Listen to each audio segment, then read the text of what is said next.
Welcome to Magic.ai, the operating system for hospitality. At Magic, we know an operating system is more than just software and systems.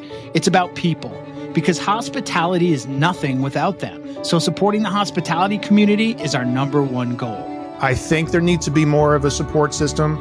Like, you have to love this business and you have to love every aspect of it, including sharing tribal knowledge on what is successful and also tribal knowledge of what is a failure. Founded by lifelong experts, we're building the place where everyone in hospitality, from seasoned pros to first-timers, can gather, share, and grow together. Plus, we're crafting scalable tools and AI-supported software to boost your business. Dive into our vibrant community platform packed with meaningful conversations and robust tools and templates designed just for you. Need more? Our custom software solutions have got you covered. From recruiting and staffing to digital playbooks and dashboards, we're working on building a unique hub of resources unlike any other. Magic is your single point of origin for important conversations, accessible tools, valuable insights, and more. Join us at magic.ai. The evolution of hospitality is here. When I decided that cooking was the thing that I was going to be doing with my life, I started at the best places I could possibly work at. And I think that those lessons that I learned at places like Hot Olives and French Laundry and all these places, things have to be excellent all the time. Like, that's what we do. We make excellent stuff. Duff Goldman is a classically trained chef, best-selling author, and artist known for his dazzling creative approach to food and desserts. Duff first rose to fame on the hit Food Network show Ace of Cakes, as he welcomed viewers into his innovative cake shop, Charm City Cakes, where he and his team reimagined the possibilities of cake design by building spectacular custom cakes. His fun-loving personality and culinary talents have made him a television mainstay, and today he can be found mentoring the next generation of bakers on the Food Network's Kids Baking Championship. Be yourself, be honest, be who you are, and like, be proud of who you are, be the best version of you can be, but just be yourself. We make bright, colorful, creative, fun, ridiculous things. So like, our process for designing everything, really anybody in the bakery kind of comes up with designs, and then we go back and forth with the people that are making them to figure out whatever system is going to be in place to actually execute the cake that we designed. It's a fun process to really go through because we learn a lot.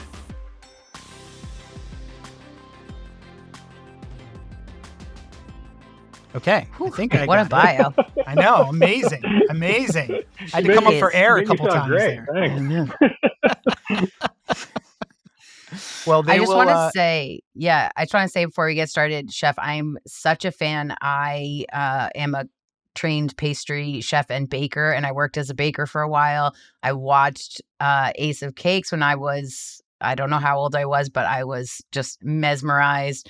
And I'm thrilled to meet you. I hope we made you a little weirder. Yeah. That's my goal. 100%. Yes. Yeah. No, it's awesome. And when you accepted the calendar invite and it came through, she like texted me. She's like, Duff is in. I'm like, oh my God. I know. So yeah, super, I get a little psyched to have you. I mean, I'm excited about a lot of our guests, but bakers and pastry chefs, I really just lose my mind a little bit. One of our friends came over and like, she walks in, like, the house was like kind of, it was a little messy. And she's like, God, your house is like so organized. And like my wife and I like looked at each other like it's not really right now. And then I like thought about it. I was like, well, I'm a pastry chef. And she was like, oh, that makes sense. Yeah, like everything is exactly where it's supposed to be. I love it. Yes. Yeah. While Matt and I were prepping for this interview, we were both truly overcome with how much you have going on. So my first question truly is, how do you handle everything on your plate? Pun intended. You got to have good people. You got to have good people that understand that, what you're trying to accomplish. You all have to be on the same page. You all got to be, working towards a goal. But I have an incredible team. My COO, I don't know, one of the guys that runs the company is Mark, and Mark started working for me when he was like 18, sweeping the floor, and he was like such a good dude. He kept having more responsibility. Now he runs the entire company. He's in charge. Katie Rose, my artistic director, she started working for me when she was like a sophomore in college, and then like 2011 she left, and she got her MBA and then got her MFA, and then she came back and she was like, okay, now I understand how to run your bakery, so I'm going to do that now. And I was like, here are the keys. Here's the checkbook. Let me know if you need it. You know what I mean? Like, she's absolutely great, and she's got incredible vision. She's an amazing artist, but she also really understands how to run a business. And it's really like one of the things you got to do is sorry, like I don't know why my camera's. I was just filming, so I had to like put paper, it's like butcher paper on my fridge, or to like reflect. Anyways, one of the things you got to do is you have to you got to lose the ego, and you have to like focus on the things that you're good at and find people that can do the things that you're not good at. Yeah. And my role in this company is I'm an engine of creativity. I am constantly thinking, I'm constantly making connections and just thinking about ideas. And we all sort of work together to sort of make those things happen, and like everybody else is here, and everybody has ideas, and just because like I have a COO or a CFO or artistic director, but everybody has the same ideas. We're all just people working on a team that are good at what we do, and we're working together towards that goal. And so the biggest thing is really just finding finding that good team and treating them right. It sounds like something we spoke to Emily Lucchetti yesterday, and she said something really profound, which this sounds very similar to me, which was get out of the way. She was like, find the people, believe, and get out of the way so that you're not an obstruction to finding your own success through the hands of other folks, right? And I think that's such a smart thing. Yeah, I almost ran this company on the ground twice, hard, like bankrupt level, like bad things were bad for, there were like two major times, and we finally pulled out of the nosedive when I stopped pretending like I knew how to run a business. And like got people that were like, you can't think like the way you think. Like, if you're just like, oh, this is how much money we have in the bank, so we're doing great. That's not how you run a business. And it took me, a lot of money and to learn that lesson. But, the biggest thing is just finding people that do understand how to do that. And like, we're finally profitable after how many years, And ultimately, you are a business about people, because that's what it takes is a team to carry the dream out. And yet you're also a company about product. And I think one of the things that Carolyn and I look at when we look at the enormity of this amazing world that you've created, this Willy Wonka world that you've created, is like the quality of the product is incredible, right? And so how is it possible to have such a high quality product in the amount of kind of arenas that you're in, right? I mean, there's got to be kind of systems and processes and playbooks around how you address things like supply chain and, just kind of systematizing your business itself, right? I think the where that comes from is my background. So I started cooking. I was 14. I got a permission slip from my guidance counselor in my middle school, and I got a job at this place called Skolnick's Bagel Bakery. Hold on, I gotta let somebody in. And Skolnick's was this like bagel joint in the mall that I like made sandwiches at. So anyways, I was working at like this deli, and I worked at McDonald's, and I worked at Burger King, I worked in all these places. And then I worked at Sandwich Pizza in Sandwich, Massachusetts. And I worked at the 6A Cafe on 6A. It was like a 12-seat greasy spoon. It was funny. So the guy who owned that place was a manager at the Denny's that was next to the Dunkin' that we were talking about over the bridge in Sagamore. And so he like owned this little restaurant and sandwich, but he worked as a manager at Denny's, and everything in our freezer said Denny's on it. I was like, man, this dude was just like running a business out of the Denny's truck. It was incredible. Like our like he was loading up the back of the Grand Caprice and driving over, right? Totally. Yeah. It was great. So anyway, so I was like, I did kind of all that stuff. And then when I was in undergrad, I was like, I really think that I just want to be a chef. Like I don't, like academia is great and I love learning stuff, but like I was a philosophy and history major. Like there wasn't, the philosophy store wasn't hiring, right? So I had to have an actual career. So I started working in fine dining, and I worked at this really great restaurant in Baltimore called Savannah, and the chef was Cindy Wolf, who is just to this day, she's the best chef I've ever worked for. She's incredible. And then I went to the CIA, and then I worked in all kinds of places. I worked for Todd English for a long time. And I think that because my background is in fine dining, and that was really sort of like when I decided that cooking was the thing that I was going to be doing with my life, I started at the best places I could possibly work at. And I think those lessons that I learned at places like Todd, Olives and French Laundry and all these places are just, things have to be excellent all the time. Like that's what we do. We make excellent stuff. I don't make mediocre cookies. I don't make mediocre cookies for my family. I don't make mediocre cookies for a bake sale.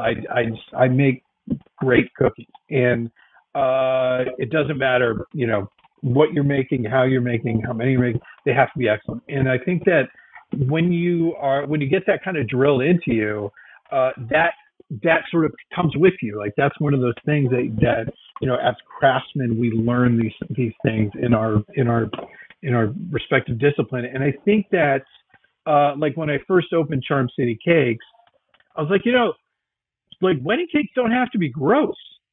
They can actually taste good. Like there's like cake can be good, right? There's good cake out there.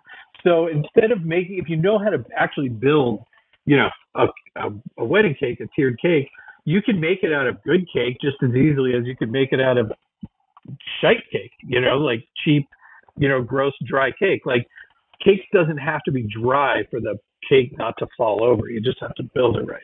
And once everybody in the company sort of like started to understand that like, oh, like the cake is really good. Like our frosting is Swiss buttercream. It's really good. Like we could make American buttercream, or we could buy it in, 5-gallon buckets, but like we make it, right? It's going to be more expensive, but it's also going to be excellent. It's going to be really good. And that's just kind of, we just don't bend on making things as good as we possibly can, Yeah. My first kitchen job was for Joanne Chang at Flower Bakery in Boston. And she taught me how to make fortune cookies. Oh my gosh, she taught me how to make fortune cookies. Yeah, she's amazing. Yeah.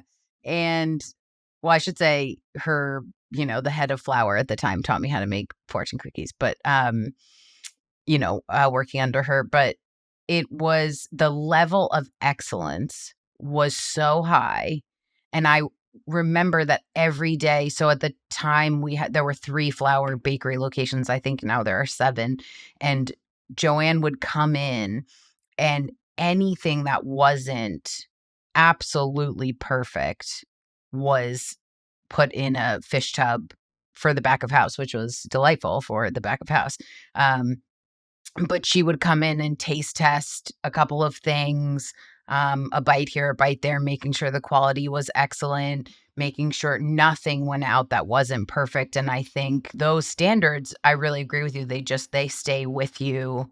Totally. As you continue on in your career. Francois Payard, same thing. I mean, if a croissant has even a little wrinkle, get it out of the case, get it out, make bread pudding with it or something. It's not, yeah, that's how you do it. And I think that, it's impossible to make money in fine dining, but it's really important for everybody to go and do it, because, you really need to understand like what excellence like looks like, what it feels like in here, like Yeah. what Yeah. digging deep and making the last plate you made that night just as good as the first plate you made, and understanding just sort of like what switches you have to flip in your brain to find those wells of those reserves of energy to be able to do that. It's really important to get there. And sometimes, like working in fine dining, you have a chef that's going to force you there, right? He's going to force you there, or you're gone.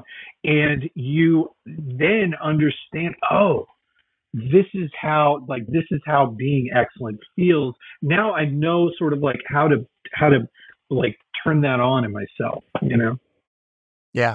And part of that excellence is consistency, right? Like being able to not just execute it really well, but do it every single time. You know who's great at that? And that's hard. McDonald's. That was a great job. McDonald's, like you put the same amount of ice in every single cup, every single time. I used to get in trouble because I personally thought that the fries could go for like 20 or 30 more seconds and just get a little more color on them. And so I like that. A little darker. Yeah, a little darker. I do like a crispy Yeah. fry. They're always a little too blonde. I mean, I eat a McDonald's maybe totally. once a year, but they're Yeah. blonde. They're always too blonde. And so like we had these things, you drop the fries and then you hit these buttons and like an alarm goes off. But I would, I'd hit the button like, okay, the alarm goes off, and then I would just kind of hang out there for a little bit. Like managers, they caught on. They're like, stop doing that. I'm like, they're better. They're better when you do this. I'm just saying. The reason I got fired from that bagel place, that very first place I worked for, so I was assembling bagel sandwiches, right? So somebody orders okay, I want the cheddar bagel with the pastrami sandwich on it or whatever. And so, like they like the pastrami would come like pre-portioned in between layers of parchment. And so I'd be like building a sandwich, and I was like looking at the sandwich. And I'm like, it's like 3 pieces of pastrami. So I put like 3 more portions on there. And so pretty soon they started realizing, like, every time Duff works, like our food cost goes insane. Like, what is happening? And so they started like watching me. What's going on with the inventory? Building these like Dagwoods, right? It's like, it's like $15 worth of pastrami on a $4 sandwich. But that had the people coming back, I bet. made a good sandwich. I actually get, I'm originally from New Jersey, and we take sandwiches very seriously in New Jersey. And I get really upset when people don't make a good sandwich. Like, what are you doing? What are you doing? Come on, guys. And it doesn't take much, right? It's like in my mind, it's usually mostly like more lube, right? So give me some more mayo, right? Or some more mustard or something like it's too dry. Or give me more protein, give me more meat. And also, where's the beef? Don't give me this bread that I like. People don't think about the mechanics of like torque. When you're taking a bite of a sandwich, and like, why'd you give me this ciabatta made with 85% protein flour that is literally I have to like chew like this is cool bread, but it makes no sense for this sandwich. Come on, get your head out of here. Yeah, agreed. Do better. do better. Do better. Let yourself down. Okay, so you've taken on a lot of projects over the years, and you're talking about maintaining excellence, and you've said you have a really great team behind you. Is there anything else sort of that helps you choose what projects you're going to take on? Are you only taking on projects that you feel you can maintain your standards by doing this project? Do you take that into account? What is that like for you? Decisions about what things to do, maybe what opportunities to pass on. I'm just thinking about maybe something practical that we could, give people sort of suggestions, other owners and operators, about when it might be good to say no, flex some muscle, or when it might be good to, because I think the fear, of course, is expanding and losing quality, or taking on a new project and losing quality. And that consistency and that trust that you build with your brand is so important. And clearly over the years, you have been able to maintain consistency and trust with with the people who eat at Charm City Cakes or who, consume your brand or your content or ordering on Goldbelly or, now are ordering Baketivity sets. So what does that look like for you? To thine own self be true, right? That like the biggest, just be yourself, be honest, be who you are, and like be proud of who you are, be the best version of you can be, but just be yourself. I think that if I was like, I don't know, like if I was selling mattresses, I like mattresses. I don't know that much about them, and nothing that I do involves mattresses, right? So like, I'm not in the mattress business. And just like, I don't know, we're sort of like attracted to the things that just sort of make us who we are. Charm City Cakes has always been a place that's been about creativity, and it's like everybody that works there is an artist. I started it as a way to pay my rent while I was trying to be a full-time musician, right? So it wasn't even like it was a side hustle, right? It was just like, okay, well, I can make cakes. I don't have to work for anyone, and I can have my own schedule. I own the company, so if I'm going to be on tour for a couple of weeks, I know that like, hey, 2 weeks in August, I'm not taking any orders because I'm going to be on tour. Right. Because of that, everybody else that started working there were also artists. They were also doing other things. And I think that we've just sort of really done a good job of like just staying true to who we are because we're comfortable with who we are. Like selling mattresses or, dog food. Like it's just, listen, more power to anyone. Like, if you can make $1 million selling dog food, do it. Do it.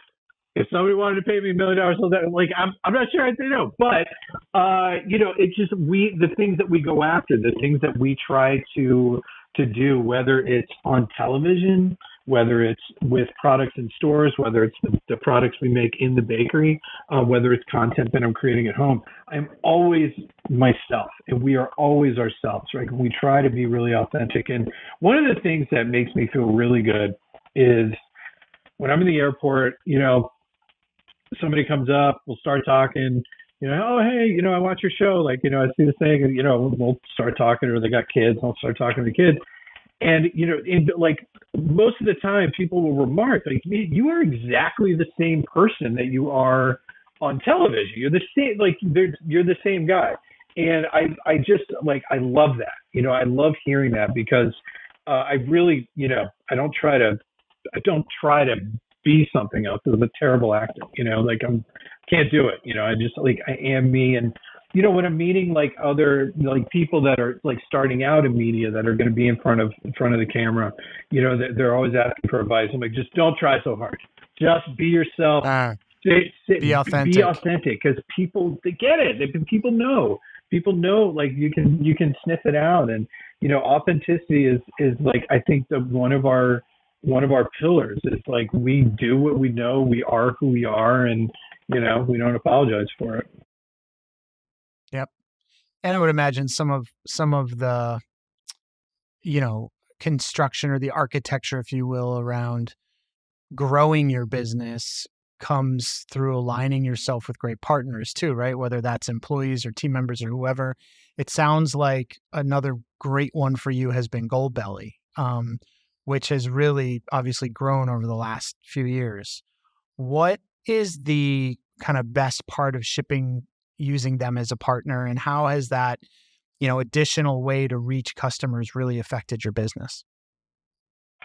So like when somebody wants a cake, it used to be they would have to come to Baltimore, or they would order it and have to pay like a really hefty delivery fee because we didn't ship. We'd make cakes, and like one of us, usually me, would drive and deliver them, whether that was from Baltimore to New York or Baltimore to Los Angeles, or Baltimore to London or, Tokyo or, wherever else it was. Like, you can imagine like some of those delivery fees were more than the cake. And Insane, yeah. now, somebody's having a birthday in Spokane, they can be like, hey, I got one of Duff's cakes. This is great. My mom loved that show. And now I can buy one of his cakes. It's so nice to be able to like really share that, really be able to like share our cake. And like, when people tell me, I get like, they'll DM me like, oh my God, we got your chocolate cake. It was so good. I love hearing that. I wish more people would send me DMs and tell me what they think. Cause our chocolate cake is really good, and I like the fact that like people are like, wow, this is really good chocolate cake. I had no idea what to expect. I'm buying a cake on the internet. It's, it's coming, it's going to be frozen when it gets here. And that's one of the ways that we keep them nice and clean. But man, they're really good. And the fact that like people are like not like shocked, but like, pleasantly surprised, like, wow, I had no idea. They're actually, that just, I don't know, that right there. I'm just like, good job. Feels good. Nice work. Yeah, when I lived in California, one of the jobs that I was doing there was working for Cowgirl Creamery, and it was kind of the first. I had started with Sue and Peggy kind of right when they had gotten their first national contract for shipping these gift collections of California artisanal cheeses through Williams-Sonoma. And I remember like the learning curve of like, literally like renting a whole nother warehouse, having to figure out how to build like as many more walk-ins as we needed.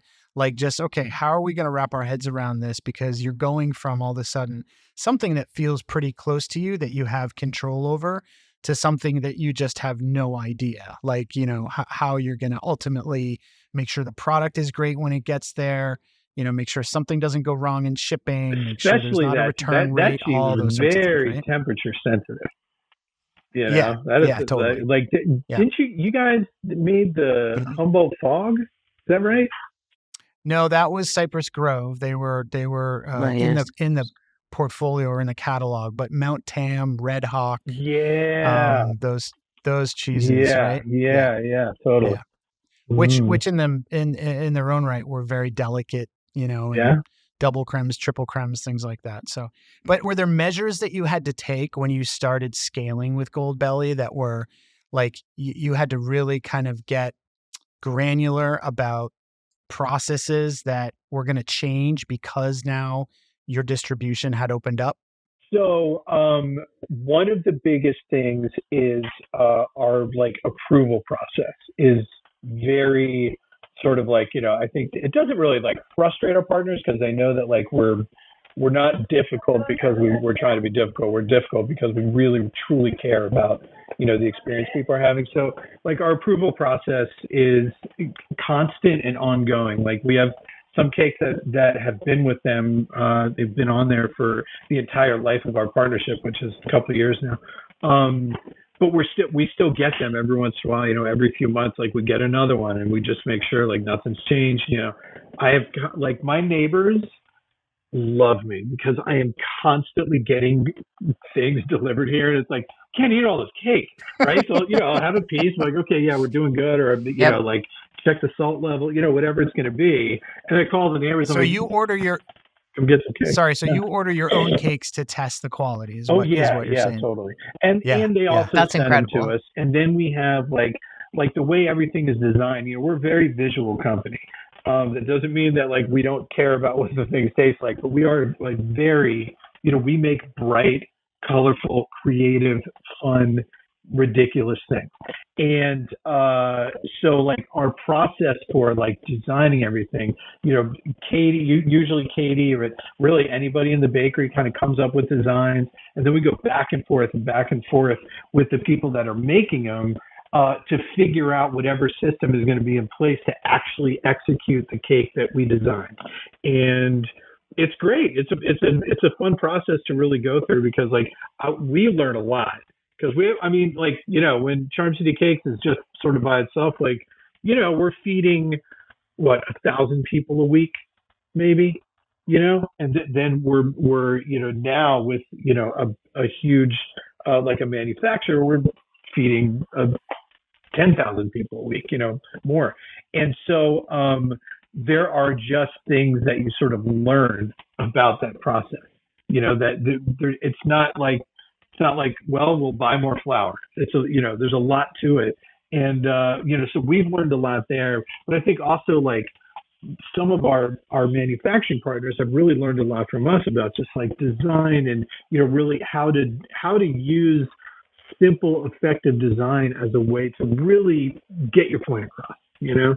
So a couple of years ago, I had a good friend who asked if I would make their wedding cake. And I make a lot of cakes, birthdays, bridal showers, whatever. But this was in a different state and they wanted a 3-tiered wedding cake.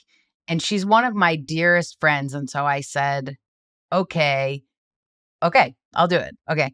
And I rented an Airbnb in Connecticut because that's where the wedding was. And so I made the cake in Connecticut, right, and transported it in 3 different cake carriers and then assembled it at the site, at the wedding site. And there's a great picture of me in our trunk of our Jeep, and I'm holding all 3 cake carriers because I'm trying not to let any of them smush into anything. And my wife's in the front. It was a summer wedding. It was 90 degrees. My wife's in the front seat and she's like, we are not a commercial bakery. We do not have a refrigerated truck. This is why we're not taking on any other wedding cakes.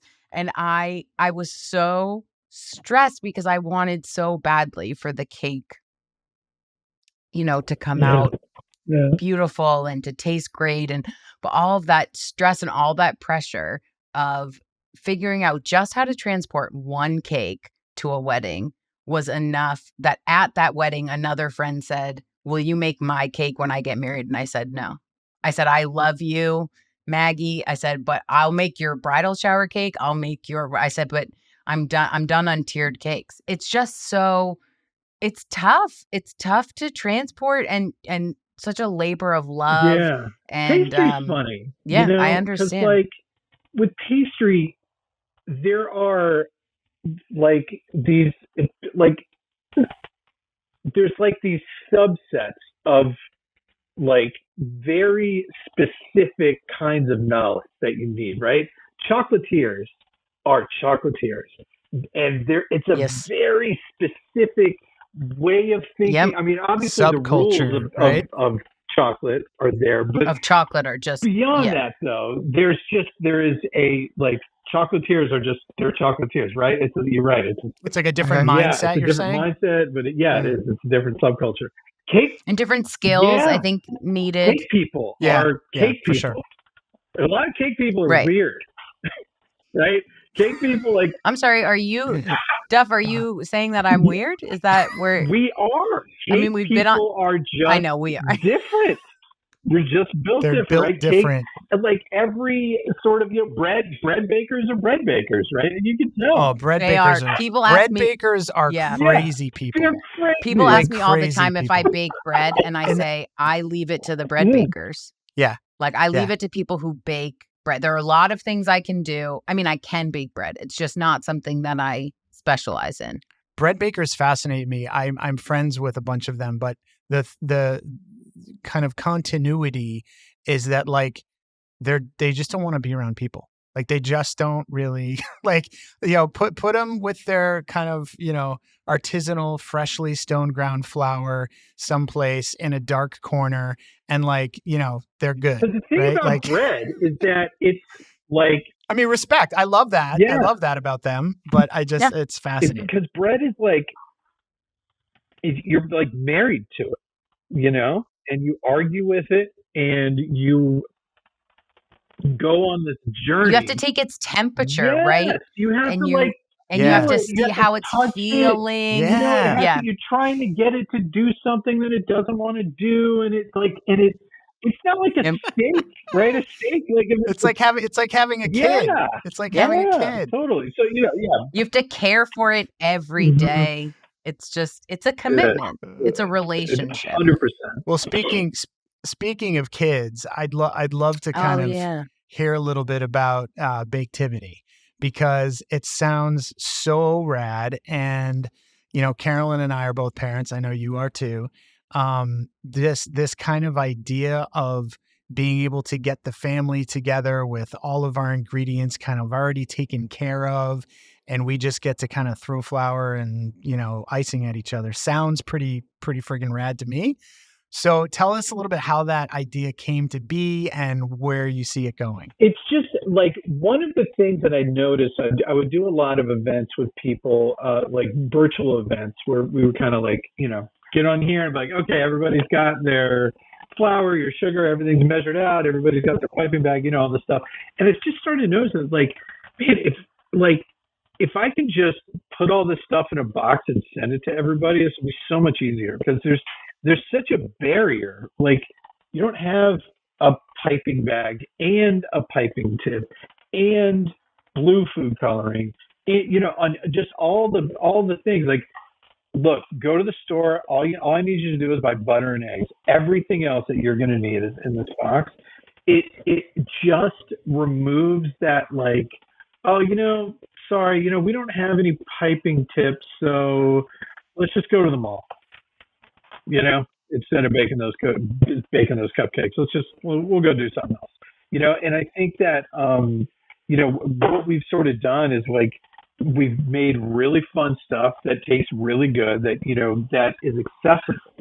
Because for me, I feel like, and you guys know this as parents, when you see your kid, like, not know something and then figure it out and then they know it, it's like one of them, like, you just glow inside, right? Because giving kids this, like, sense of accomplishment is so important. I know my daughter, I know that, like, when she's, like, figuring stuff out and, like, on her own, like, really, like, figuring stuff out, you can see that she's like, oh wait, so I figured this out. Like, what else can I figure out? And that can be truly like contagious, that, like, I want to figure some more stuff out, and I don't know, it's just like for me, seeing that, more than creating more pastry chefs and bakers, but just seeing kids have that sense of accomplishment where they know that, like, they can actually do something and do it well, priceless, right? Yep, absolutely. I love that. So you opened your Charm City Cakes in LA about 10 years after Baltimore? Yeah, Baltimore was 2002, and LA was 2011, I think. And then it closed in 2019, I believe. The one in LA. Pandemic, man. We went from capacity to literally zero, right? Yeah. Like, we make food for large gatherings of people, and then the pandemic comes. Right. Everything just, done. Yep. How did the Baltimore location survive the pandemic? So we just pivoted. We do what we had to do. Like, we started really doing a lot more digital stuff. We started doing digital classes. We created a YouTube channel, like a digital channel. We started doing stuff on there. We went as contactless as possible. We punched a hole in the wall. We made not a drive-through, but like a little window. It's a drive-through window, but it's on the sidewalk. We did what we had to do. We figured it out, and we weren't doing a lot of weddings, so we were doing a lot of classes, a lot of, like, virtual stuff. Yep. Yeah. I think people really learned a lot at home. So at that time, I was working at America's Test Kitchen, and we just saw a surge of subscribers at the time because people were suddenly at home and needed to learn to cook or needed to learn to bake or needed an activity with their family. And so we saw product reviews, sort of affiliate revenue really skyrocket because people suddenly went, oh, shoot, I want to make cookies, but I don't have a stand mixer, or I really want to make an omelet, but I actually don't have a nonstick skillet, right? And so a lot of things about home baking and home cooking and home education, I think, around baking and cooking, we also saw really increase during that time, which was an interesting time to be in food as educators, I would say. Yeah, at the time. my appearance income actually increased during the pandemic because I was doing so many virtual events. I was doing classes, I was doing seminars. I mean, tons of digital stuff, and it's nice because like now that is a whole nother side of our business where before it was like I'd get on an airplane, I'd fly to Iowa, and we'd bake some cookies, and it was fun. We'd hang out, I'd eat corn, and I'd go home. And now we get like instead of doing one every 3 days, I can do 3 every day. It's crazy. Yeah, it's incredible. And now we get to talk to you. Which Yeah, is look at this. fantastic. Which we love. Look at this. Which we love. Look at this. Who is one person you hired that transformed your business? I think you touched on 2 people early on in our conversation, so it might be one of those people. But is there one person that you can think of that really changed things? So my sous chef, Jeff, he was my very first employee. He's with me. He's still with me today. And I was sort of like very kind of loosey-goosey from the hip. And Jeff, when I hired him, was building architectural models. He is a very precise individual. And all of a sudden, like the style of our cakes, just like things changed. Things got wider. We were just so much more versatile. And he just became like the perfect foil for me. Like, if it wasn't for him, I would have ran that thing to the ground in, 8 months. Been done. Right. Done. That's awesome. That's a great answer. Yeah. All right. So the second one is on marketing. So what has been the most successful marketing decision that you've made for your business? Besides being on a television show nationwide?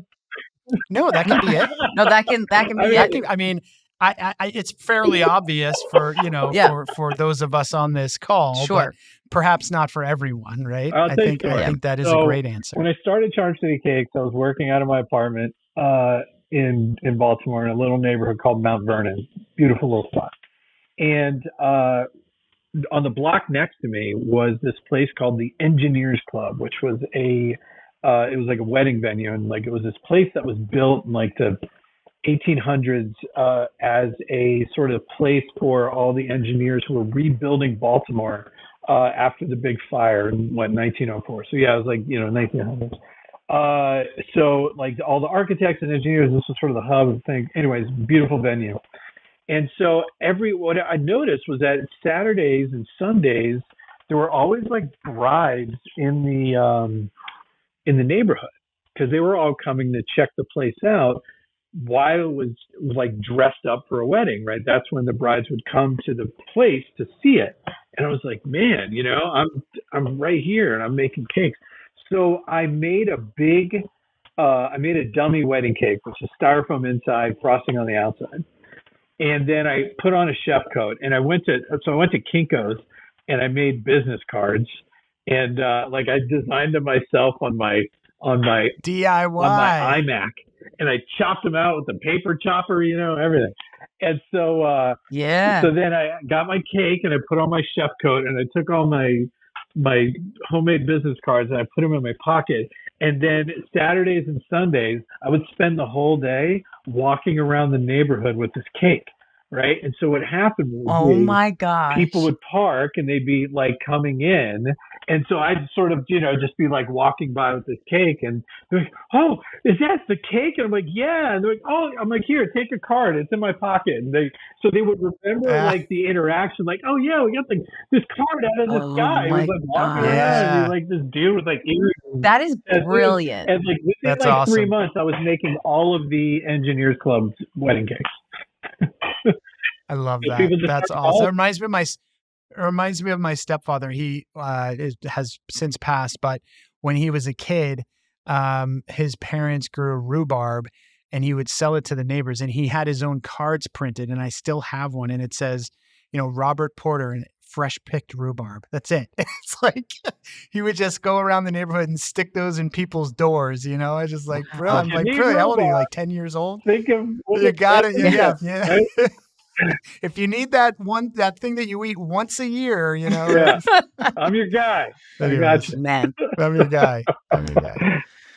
And wow, so you've been a creative person. I mean, you are a creative person, but that story I think really highlights the problem solving and creativity of a baker. Yes, absolutely. It's just sort of it's fantastic. Okay, last question. What's the one tool you use every day?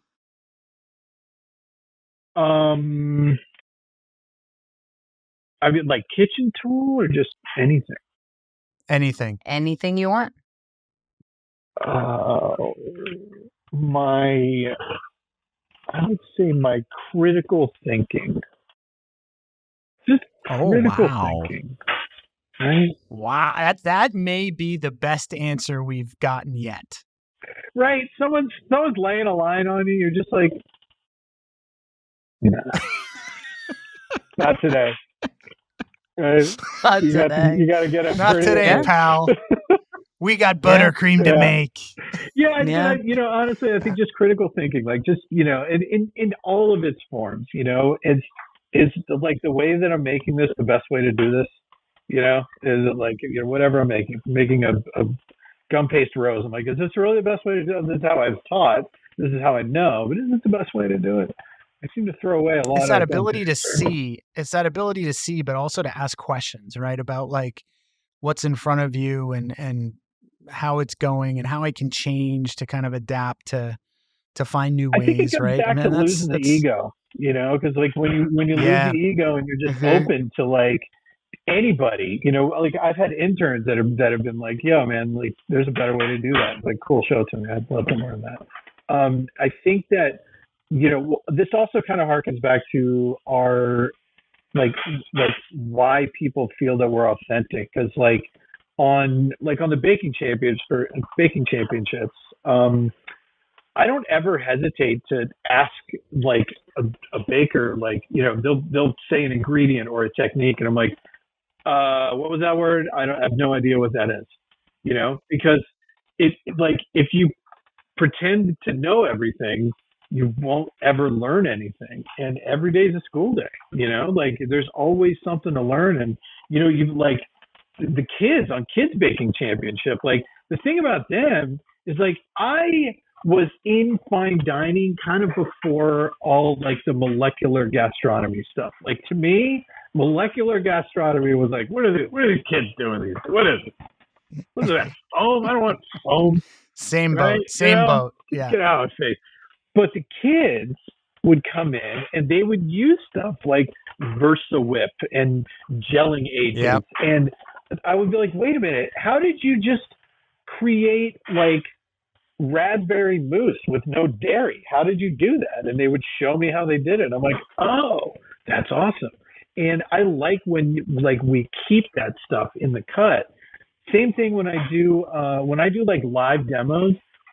Generally, I try to pick things that I've never made before because really, the thing is like I can like get on stage and ice a cake, right?